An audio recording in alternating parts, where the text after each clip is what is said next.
കൃഷി വകുപ്പിൽ ഡാറ്റ ഓപ്പറേറ്റർമാരെ സ്ഥിരപ്പെടുത്താൻ പിൻവാതിൽ നീക്കമുണ്ടെന്ന ആക്ഷേപം. ഓഫീസ് ഓട്ടോമേഷനിൽ IT കരാർ ജീവനക്കാരെ സ്ഥിരപ്പെടുത്താനാണ് ഇപ്പോഴത്തെ നീക്കം. 10 വർഷമായ കരാർ ജീവനക്കാരുടെ പട്ടിക സമർപ്പിക്കാൻ പ്രിൻസിപ്പൽ കൃഷി ഓഫീസർമാർക്ക് നിർദ്ദേശം നൽകിയിരുന്നു. ഉത്തരവിന്റെ പകർപ്പ് 24-ന് എസ് വിനീഷ് കുമാർ ചേരുന്നു തിരുവനന്തപുരത്ത്. പറയൂ വിനീഷ്. SKN ഇത് സംബന്ധിച്ചുള്ള ഉത്തരവ് കഴിഞ്ഞ മാസമാണ് ഇറങ്ങിയിട്ടുള്ളത്.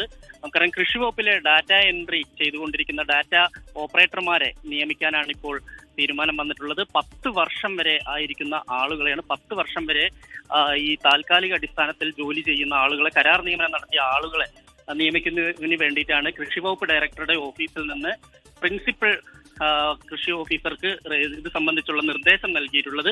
1439 കൃഷി ഓഫീസുകളാണ് പൊതുവെ സംസ്ഥാനത്ത് ഉള്ളത്. ഇതിൽ നിന്നാണ് തെരഞ്ഞെടുത്ത, അതായത് സ്ഥിര നിയമനത്തിന് പിന്നെ ഈ 10 വർഷം പൂർത്തിയാക്കിയ ആളുകളെയാണ് ഇപ്പോൾ നിയമിക്കാൻ തീരുമാനിച്ചിട്ടുള്ളത്. നമുക്കറിയാം, പിൻവാതിൽ നിയമനം എന്ന് തന്നെ ഇതിനെ പറയേണ്ടിയിരിക്കുന്നു. PSC ഉൾപ്പെടെ നമുക്കറിയാം, വലിയ തോതിൽ തന്നെ PSC എഴുതി കാത്തിരിക്കുന്ന ഒരുപാട് ഉദ്യോഗാർത്ഥികൾ ഉണ്ടായിരിക്കുകയാണ്. ഇത്തരത്തിലൊരു നീക്കം സർക്കാരിന്റെ ഭാഗത്തുനിന്നുണ്ടായിരിക്കുന്നത്.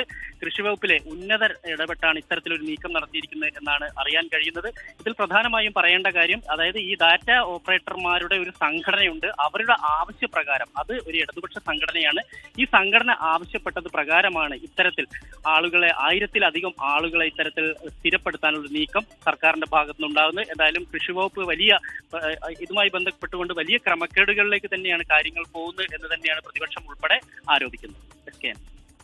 ലോകത്തെവിടെയായാലും ഏത് സമയത്തും 24 വാർത്തകളും ഓഗ്മെന്റഡ് റിയാലിറ്റി പാക്കേജുകളും എക്സ്പ്ലെയിനറുകളും വിശദമായി കാണാൻ ഞങ്ങളുടെ YouTube ചാനൽ നിങ്ങൾക്ക് സബ്സ്ക്രൈബ് ചെയ്യാം.